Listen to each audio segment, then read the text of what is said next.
Hola, ¿qué tal, queridos radio escuchas, gente curiosa y pepenadores del internet? Bienvenidos sean ustedes a su programa favorito de arte contemporáneo, La Mano Negra, donde domingo a domingo estaremos trayendo revisiones, crítica, algunas entrevistas sobre todo lo que tiene que ver con el arte contemporáneo, en orden de que todos estemos un poco más informados y no lo veamos como un ser ajeno o misterioso. Mi nombre es Alejandro Jiménez, quiero darles la bienvenida. También quiero darle un agradecimiento especial al licenciado Enrique Sánchez, director de la radio UPG, a la radiodifusora UPG, a todo su equipo y por supuesto al rector Fernando Garza y a la Universidad Pedro de Gante por la oportunidad y el espacio para esta interesante mesa de discusión domingo a domingo. Pues bien, primero a todos los que acaban de volver a sus actividades escolares, quiero desearles un excelente regreso, que sea para ustedes de mucho provecho, que este nuevo retorno sea con toda la intensidad, con todo el entusiasmo que conlleva y que pronto volvamos a la presencialidad completa en todos los sentidos. Ya tenía bastante tiempo queriéndoles platicar sobre eh, una de las disciplinas del arte que usualmente no se le considera como tal, sino se le considera una herramienta básica. Y entiendo el porqué. Es decir, eh, es más vista como un proceso previo, como una preparación, como una guía, más que como una pieza. Quizá no se le toma demasiado en serio, no se le toma la atención precisa o necesaria que en lo particular yo pienso que lo amerita. Inclusive en todos los aspectos, ¿no? No solo al ser vista como técnica, no se le ve como una de las más importantes o una de las siete bellas artes, sino en la cuestión de la lógica de producción, en la lógica de consumo, también es un poco marginada. Esta marginación, pues, puede que quizá no sea con toda la intención peyorativa hacia la técnica. Sin embargo, sí considero que el academicismo es una de las principales vertientes que orilla a esta disciplina a ser considerada como menor, como un previo a lo que sería el arte, y pues para mí no lo es. Esta disciplina de la que hablo es el dibujo. Esta sesión tuve toda la intención de hacerla sin imagen de video, porque me parece más interesante platicar de esta forma con ustedes, para que ustedes también puedan cerrar los ojos, solamente escuchar mi voz, y comenzar a imaginar todo lo que les voy a comentar sobre el dibujo. Esto en orden de que la mente no se vea distraída por una imagen predispuesta, una imagen construida, como suele suceder en la mayoría de los casos, ¿no? Si se ponen a pensar, nosotros asociamos una palabra con una imagen y es por ello que le otorgamos a esa imagen una definición específica. Pero en realidad el árbol, la palabra árbol, puede pertenecer a muchísimas cosas, no solamente a ese constructo natural hecho de madera y con unas hojas verdes en su cabeza, ¿no? Este giro lingüístico, si lo recordarán de programas pasados, se hizo popular con esto no es una pipa. Y pues bueno, es algo de lo que quiero hacer en este episodio. Tratar como de que experimentes el asociarle a las imágenes palabras, pero que estas palabras no sean o no estén del todo sujetas a una condición específica de cosas que ya aprendiste, de cosas que hemos aprendido a lo largo de la vida, ¿no? Siempre tendemos a asociar definiciones nuevas, imágenes. Tendemos a asociar fechas con costumbres, con desarrollos importantes a lo largo de la historia, con cosas que desde el principio de nuestra carrera crítica, pensante, educativa, nos han venido enseñando, ¿no? Sobre este patriotismo y nacionalismo, desde hacer honores a la bandera cada lunes hasta, no sé, las clases de matemáticas, de ciencias naturales, etcétera. Aquí no estoy diciendo que yo esté en contra de esta metodología, ni estoy argumentando que adiós escuela y nosotros hay que ser la resistencia, sino por el contrario, quiero decirles que quizá esa no es la única verdad. Eh, y en orden de tener una idea sobre el dibujo como técnica distinta a lo que tenemos aprendido, eso es necesario para mí evitar la relación directa con imágenes que ya hemos aprendido o que ya tenemos implícitas en la mente sobre lo que es, lo que significa el dibujo y que puedas darle esta perspectiva diferente. Como bien sabes, puedes o no puedes estar de acuerdo con mi opinión. Mi opinión es, como muchas otras, basadas en distintos ámbitos. Y este tema en particular lo retomé justo porque esta semana en una clase estábamos hablando sobre el papel del dibujo en la contemporaneidad. ¿Qué significa esto? Que en la contemporaneidad quizá somos un poco más conscientes sobre ese otro lenguaje que el dibujo puede tener. Y quizá también por eso es que aprendemos más de él y nos da muchísima más satisfacción pensarlo, reinventarlo, descifrarlo, que simplemente quedarnos con lo que ya hemos aprendido a lo largo de la historia.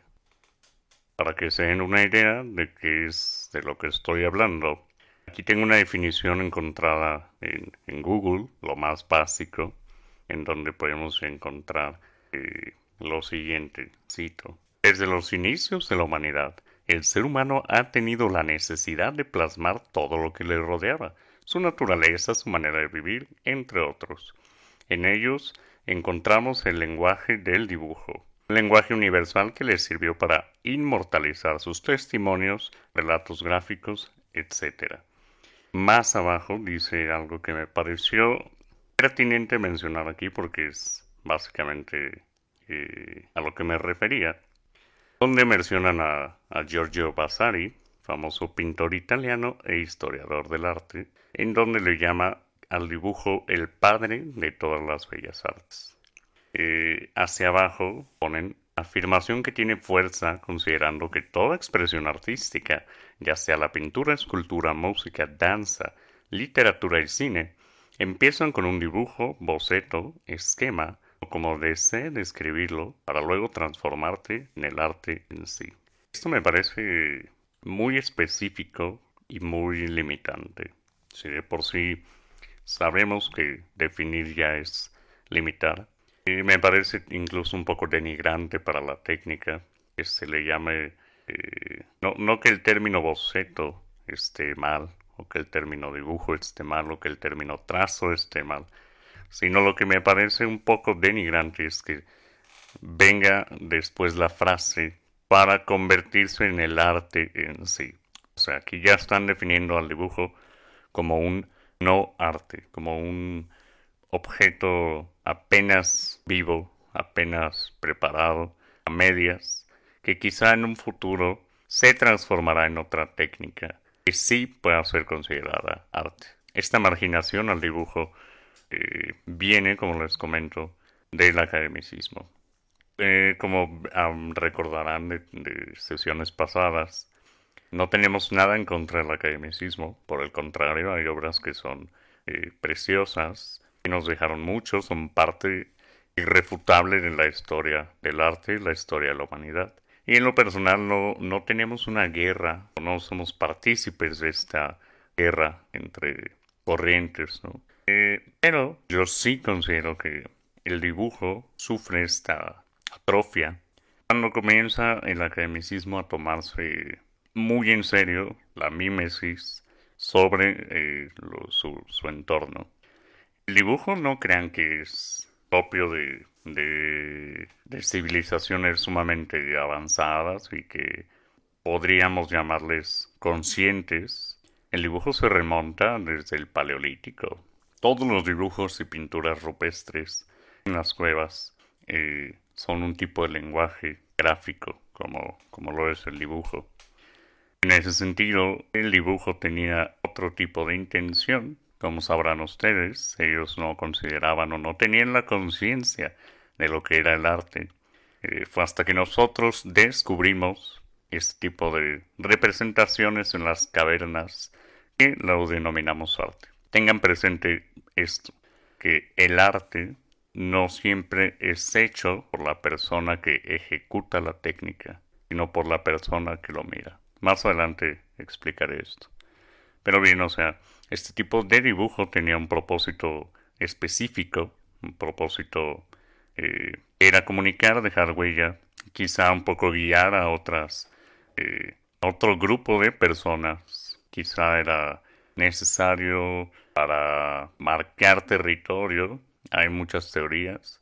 Pero en ese sentido, este tipo de dibujo era un lenguaje, era un código para representar su entorno a su inmediato. Y ahí no consideramos la técnica como algo primordial para que le podamos llamar arte rupestre. Ahí no estamos fijándonos en si hay proporción, realismo, profundidad, volumen, no sé, o sea, cualidades artísticas, digo artísticas entre comillas, que hagan del dibujo una parte de arte, ¿no? Comenzamos a evolucionar otra vez en distintas formas, en distintos estilos, y con esto evoluciona también pues la representación de estas ideas, de este lenguaje. Ahora el lenguaje pasa a ser escrito, eso también técnicamente podría ser considerado un dibujo. La definición de dibujo, había olvidado mencionar esto, pero a mí me parece que tratar de definir el dibujo sería como ponerle un límite específico. Claro que si tú buscas en el diccionario, en Google o en cualquier lado en donde puedas encontrar información, vendrá algo así como que es una técnica gráfica que sirve como previo para otras técnicas de las artes, donde utilizas pigmentos como el grafito, la crayola, etcétera. Para mí no necesariamente tiene que ser así. Pero volviendo a lo del academicismo, yo pienso entonces que cuando la humanidad comienza a obsesionarse con esta imitación de la perfección y que comienzan a hacerse estos estudios a lápiz, a grafito, a sanguina, sobre proporciones, volúmenes, tipos de huesos, y que salen estos cánones estéticos como que la altura perfecta de una figura humana tiene que ser de 7 cabezas y media, o que tiene que estar en contraposto para tener una presencia mayor ante el espectador, etcétera, ¿no? Entonces, ¿cuál es la necesidad que tenemos? La necesidad real de darle un sentido artístico a las cosas. Es decir, ¿por qué este boceto, bosquejo, dibujo no puede ser considerado una pieza de arte? Pues porque el academicismo se encargó de llamarle precisamente es un preparativo para las piezas. Ellos consideraban que precisamente bocetear o dibujar no era considerado como tal arte, o si lo era, quizá un arte menor, porque las técnicas que ellos realmente empleaban era la pintura y la escultura. Esto porque pienso que resultaba en esa época que en donde la técnica era la parte fundamental para el discurso del artista, más allá como del contenido, pues siento que es muy sencillo que se piense que es mucho más difícil hacer una escultura sobre una piedra o hacer una pintura hiperrealista que hacer un dibujo. Y aquí pasa algo muy curioso porque también hemos aprendido como sociedad a que un dibujo o un buen dibujo es aquel que tiene proporción, que tiene estos elementos de reproducción academicista. Y no necesariamente es así. A mí los elementos del dibujo tradicional, pues obviamente tienen que ver con estos protocolos específicos de creación. Que tienen que haber profundidad, luces, sombras, a su vez volumen, tiene que haber esta proporción, esta composición. Y tendemos a relacionar que no sabemos o sabemos dibujar. Si cumplimos con estos parámetros o estos protocolos academicistas de la composición de los dibujos. ¿Cuántas veces no has conocido a alguien que imita con sus trazos un personaje o una playa o algún elemento, un retrato? Y cuando esta representación gráfica es fiel de alguna forma a la realidad, es decir, que la imita y la copia exactamente igual. ¿Cuántas veces no hemos escuchado el comentario de wow, qué buen dibujante es? Pero ¿por qué cuando vemos un dibujo de un infante no podemos decir la misma frase? Que nos hace pensar que aquel infante que dibuja con palitos y bolitas es inferior a aquel que hace una copia exacta de algo. Pues lo que nos hace pensar eso es, como ya les dije, el academicismo, que el academicismo técnico es el que impuso estos cánones. Y de ahí no solamente el canon de que el dibujo es un arte menor o es un preparativo para el arte mayor, sino también argumentando que un buen dibujo es aquel que tiene todos estos cánones de creación. Para mí el propósito de esta conversación es invitarlos a que pensemos más allá de las cualidades canónicas, academicistas y gráficas del dibujo. Por eso les decía que no quería dar una definición sobre lo que es un dibujo, porque estaría limitándola increíblemente. ¿A qué me refiero? ¿Ustedes creen que las estrellas en el cielo, que están en constante movimiento junto con toda nuestra galaxia y todo el universo, no están dejando un rastro, un dibujo? No podemos concebir, por ejemplo, que los dibujos puedan tener trazos invisibles, es decir, que no estén sujetos a una condición gráfica o a una condición de representación de algo, o no podemos concebir que el dibujo no tiene que ser solamente sobre algún soporte como el papel o el lienzo. Todo este tipo de cuestiones siento que es lo que hacen que el dibujo contemporáneo pierda fuerza y a su vez la gane, porque tenemos muchos artistas que están experimentando con este tipo de replanteamientos de la técnica, en donde se argumenta que, en efecto, el dibujo por sí solo puede ser considerado una pieza de arte. No tenemos por qué cuestionar su validez, en el sentido de que claro que se venden dibujos, claro que dentro del mercado del arte existe la compra, la venta, la admiración incluso de estos dibujos, pero como les digo, no se les toma como parte de una producción, digamos, seria o más profesional, sino como un mero preparativo, ¿no? En ese sentido, una pintura siempre va a costar más que un dibujo, porque siempre va primero el dibujo y luego la pintura, o eso es lo que se piensa. Entonces les comento, con este programa me gustaría que saliéramos un poco de esa idea tradicional que tenemos sobre los dibujos. Más allá de esta condición gráfica, de esta condición académica, ¿cómo podremos pensar el dibujo? Una sombra es un dibujo, un rastro que deja una estrella es un dibujo, el halo de luz es un dibujo, el humo del cigarro que sube es un dibujo, por supuesto. Todo este tipo de trazos, visibles, quizá invisibles, pueden ser considerados un dibujo. Como les comentaba ya en programas anteriores, todo depende sobre cómo lo estamos viendo, qué interés le estamos dando, qué intención es la que el artista tiene para con su obra, y eso a su vez es la que generará la intención de recepción en su espectador. en los espectadores, en el mercado, etcétera. Entonces, les comenté al principio que el artista, o mejor dicho, la gente que dibuja, no tiene por qué ser necesariamente aquel que traza con su propia mano o con un láser o con un halo de luz o etcétera. Ese agente que hace al dibujo, quizá muchas veces no es el que ejecuta de forma directa el dibujo, y ahorita les voy a explicar por qué, y les voy a explicar también por qué traigo a colisiones, perdón, a discusión esto. Pues imaginemos, les daré el ejemplo que en clase estuvimos platicando. Imagínense un caracol que todo el tiempo va arrastrándose y va dejando un rastro de baba. Imagínense que todos los días pasa por el mismo lugar o pasa por diferentes lugares y sube y baja.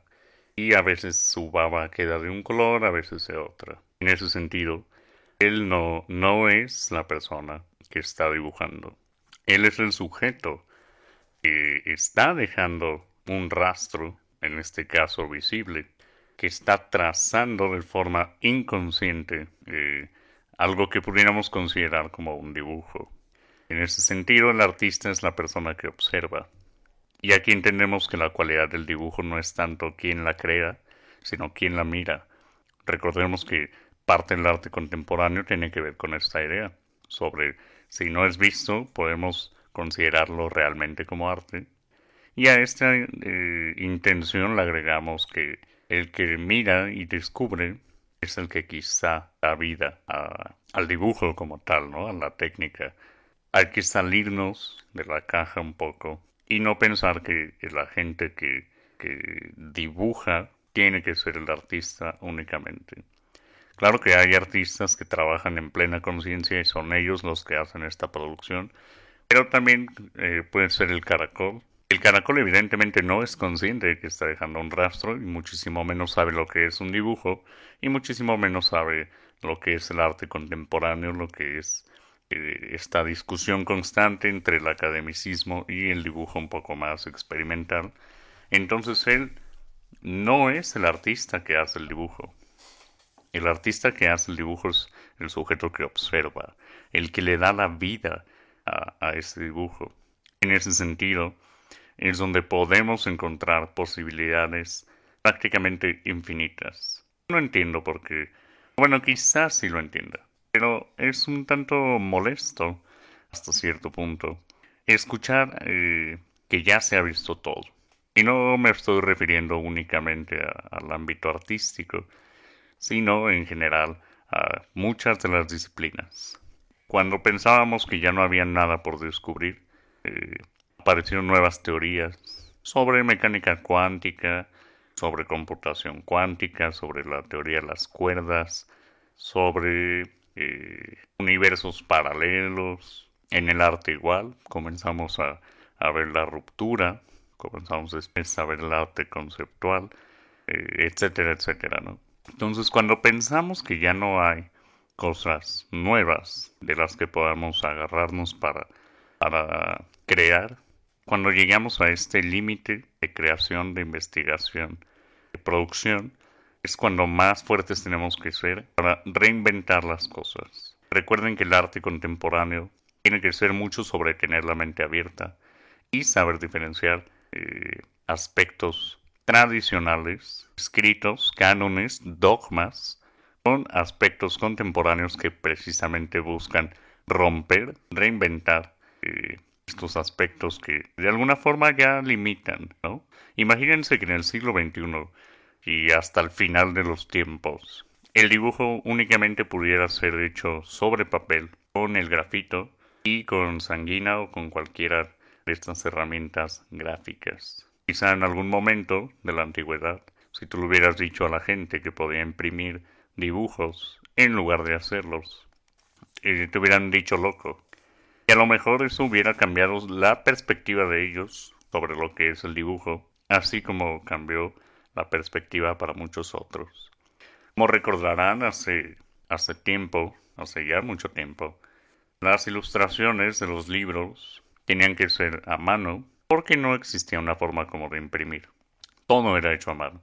Entonces esas personas eran conscientes del dibujo como una forma, después la imprenta como otra forma, después mucho antes el academicismo lo veía de otra forma distinta y nosotros tenemos todos estos elementos en donde tomamos un poco de cada uno y experimentamos para no limitar el dibujo únicamente a una resolución gráfica, a una resolución donde haya tinta, porque en ese sentido la técnica pierde todo su interés, porque cualquier línea que se trace, cualquier técnica ya prevista, como el hiperrealismo, el surrealismo, el abstracto, puede ser replicada con técnicas gráficas como el grabado o la punta seca o cualquier otro tipo de técnicas gráficas que hemos aprendido a lo largo de la historia. Entonces, ¿por qué limitarnos? ¿Por qué no podemos imaginar que ese caracol que va dejando un rastro, por qué no podemos concebir eso como una pieza de arte? ¿Por qué el registro de las sombras a lo largo de una tarde en un parque mientras escuchan el danzón un jueves por la tarde y el sol les está pegando de frente? Su sombra está dibujando en el suelo un recorrido. ¿Por qué no podemos concebir eso como arte? ¿Por qué todo tendría que ser en ese sentido académico, canónico y aparte de las técnicas tradicionales, los soportes y los materiales tradicionales? ¿Por qué no podemos pintar con huevo?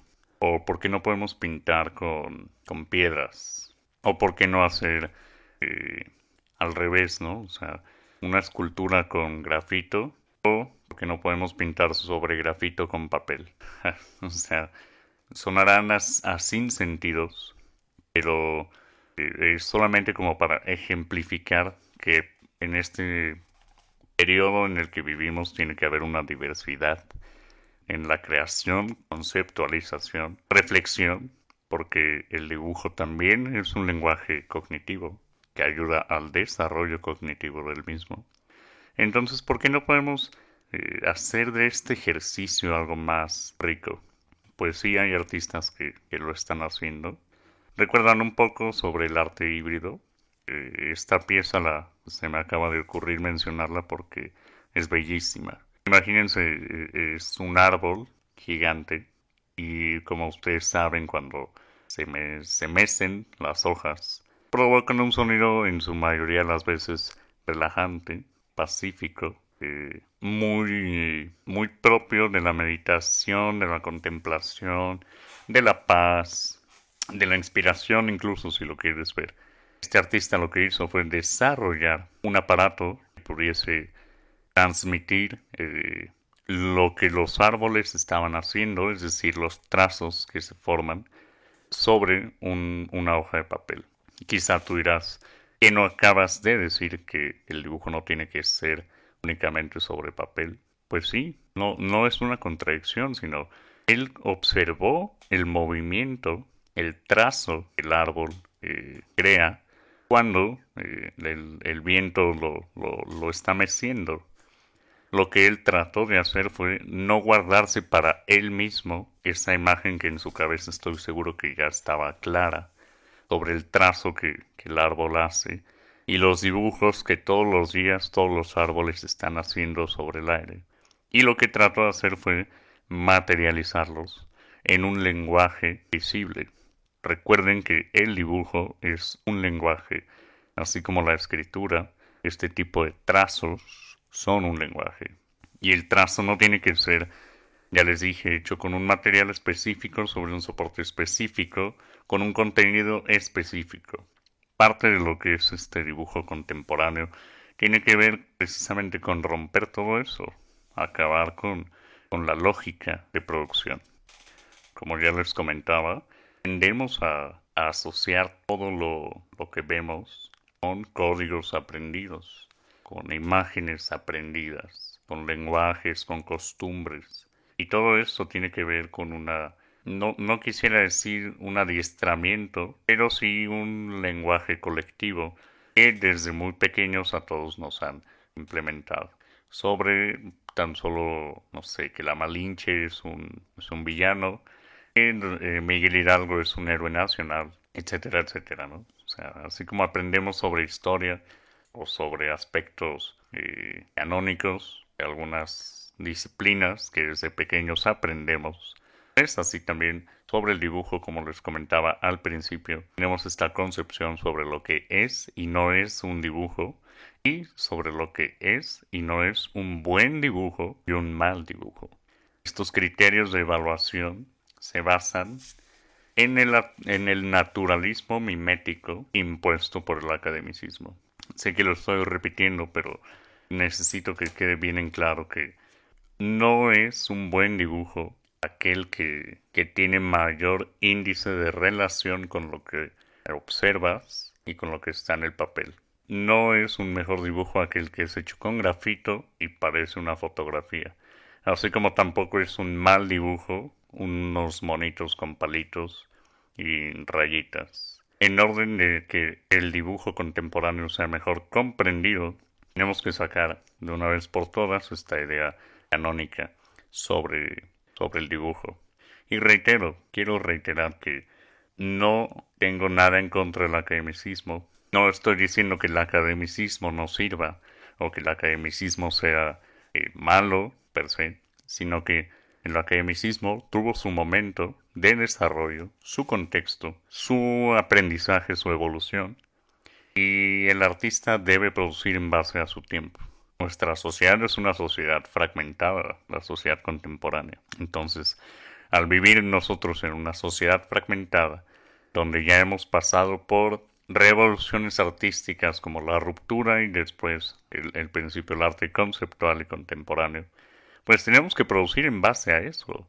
No podemos vivir atrapados en un espacio de tiempo que no es el nuestro para justificar lo que hemos aprendido a lo largo de nuestras vidas. No podemos vivir con ese terror constante de no querer dibujar porque pensamos que no nos va a salir exactamente igual a como lo estamos viendo. No solamente un artista dibuja. Recuerden que la persona que hace el trazo manualmente o con su cuerpo no es necesariamente el que se le considera dibujante. Tú con observar el movimiento de las aves, con observar un espacio negativo entre tu taza de café y la cocina, no sé, con muchísimas cosas podemos encontrar trazos que pueden ser considerados dibujo. En ese sentido, tú puedes ser considerada un artista que dibuja. La acción de caminar, la acción de saltar, la acción de mojar o tratar de alcanzar algo, la trayectoria que hace una naranja cuando se cae del árbol, puede ser considerado un dibujo. Como ya les dije, es menester que salgamos de esta concepción idílica sobre lo que implica un buen dibujo, un mal dibujo o el dibujo en sí, que no puede ser considerado como una técnica de arte mayor, sino que lo observamos como si fuese el hermanito menor o el hijo de los padres. Aunque Giorgio Bersari le haya llamado el padre de las bellas artes, a mí me parece más bien peyorativo o marginal que se le considere únicamente como la preparación para llegar, si como recordarán ustedes hace rato que leía yo la definición, para llegar a lo que es el arte verdadero. Me parece un poco imprudente llamarle arte menor, o que a la fecha se le siga considerando como eso, ¿no? Como un simple preparativo, como un simple sketch, como un borrador sobre algo más grande. Claro que hemos evolucionado también al punto en el que el dibujo cambia en otros aspectos donde es mucho más aceptado, como tiene que ver con la animación, con la caracterización de personajes, con la ilustración, tanto de digitales como para preparaciones gráficas impresas como los mangas, los cómics, etc. Pero aún así es innegable que la mayoría de las personas siguen concibiendo eso como malos o dibujos sencillos de realizar o como un mero preparativo para algo más grande o que si no tiene estos cánones no puede ser considerado dibujo. No sé, siento que la mera tradición visual que tenemos de las cosas es lo que nos lleva a pensar en el dibujo como la única técnica tradicional definitiva. ¿Por qué no hacemos uso de herramientas tecnológicas más contemporáneas para hacer dibujo? Es decir, no limitarnos únicamente a una reproducción técnica de las cosas como sabemos que se puede lograr fácilmente. Incluso a raíz de la imprenta, la reproducción técnica de la imagen ya era un hecho, ¿no? Tanto que comenzó a imprimirse la Biblia, el Quijote, entre otras cosas. Y eso pues podría ser considerado gráfica, dibujo. Y pues bien, ¿por qué no podemos pensar en dibujar con electricidad, con bacterias, con fluidos como la sangre o el aceite, o la combinación de ambas? ¿O por qué no podemos dibujar con, no sé, circuitos, insectos? Hay algunos artistas que han hecho un par de dibujos donde su aceptación es diferente. Recordarán a esta chica que hizo los dibujos con los cultivos de bacterias, que no se le considera tal cual como arte, por lo mismo de que el arte híbrido no es bien visto en muchos sectores. Sin embargo, la técnica del fumage es dibujar con el humo de alguna sustancia que esté emitiendo combustión, sí es mejor vista, no solamente por la complejidad que implica la técnica, sino porque en ese sentido buscan hacer precisamente esta mímesis canónica sobre los personajes, los humanos, y los ojos y los labios y la proporción y etcétera, ¿no? Entonces, para que vean que la gente que observa sí tiene mucho que ver con el cómo percibimos los dibujos y por qué los criticamos como buenos o malos. Ahora bien, esta frágil línea que separa una técnica de otra pierde fuerza en la contemporaneidad, donde el discurso y la técnica, o no la técnica, sino el discurso y la propuesta son muchísimo más importantes que incluso quién la hizo y cómo la hizo. En ese sentido, si nos acercamos, por supuesto, a lugares donde el academicismo tiene un papel muchísimo más importante que otro tipo de cuestiones más contemporáneas, pues esta diferenciación entre técnicas sí sería muchísimo más obvia, muchísimo más concreta, digámoslo así. Pero en la contemporaneidad nosotros no nos tenemos por qué detener tampoco tanto a pensar, imaginar sobre cómo nos vamos a desarrollar con estas cosas. Despejarnos de esta condición nos permite irremediablemente tener una amplia visión sobre las posibilidades. Ya no tenemos por qué dibujar entonces mímesis y cánones específicos. Es decir, en lugar de empezar con un círculo para la cabeza y medir qué tiene que medir 7 cabezas y media, ¿por qué no empezamos por el final y terminamos a la mitad? ¿O por qué no dejamos a medias el dibujo y después le prendemos fuego? ¿O por qué no dibujamos con cera sobre, no sé, toda una calle dejando un rastro mientras caminamos? ¿O por qué no dibujamos con el cuerpo haciendo un performance? Que este tipo de piezas también existen.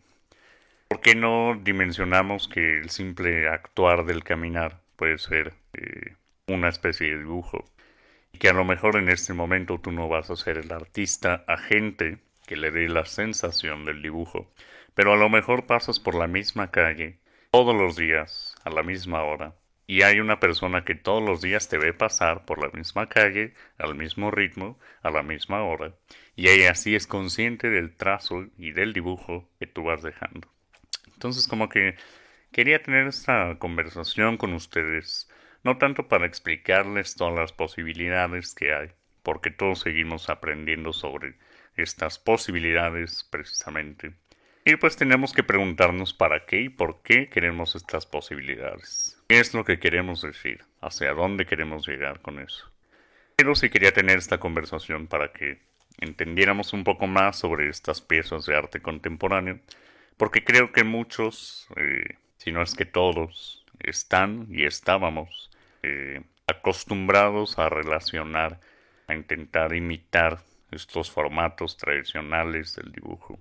Y como ya les he ido explicando a lo largo de estos programas, las condiciones naturales del dibujo no tienen por qué estar sujetas a una experiencia canónica tradicional. Podremos dibujar con la voz, podemos dibujar con los ojos, podemos dibujar con el perfume, podemos dibujar con la presencia, con la memoria, con muchísimas cosas. Entonces, siempre recuerden la mente abierta a las posibilidades que ofrece el mundo del arte y a volar y disfrutar.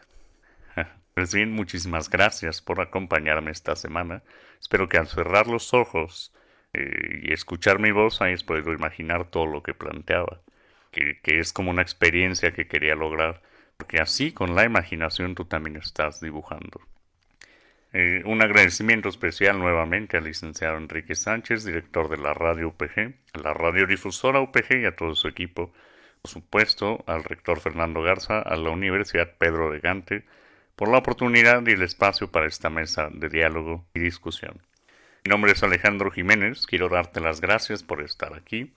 Me da mucho gusto saludarte, espero que estés muy bien, cuídate mucho, nos vemos el próximo domingo a la misma hora con tu programa favorito de arte contemporáneo, La Mano Negra. Hasta la próxima.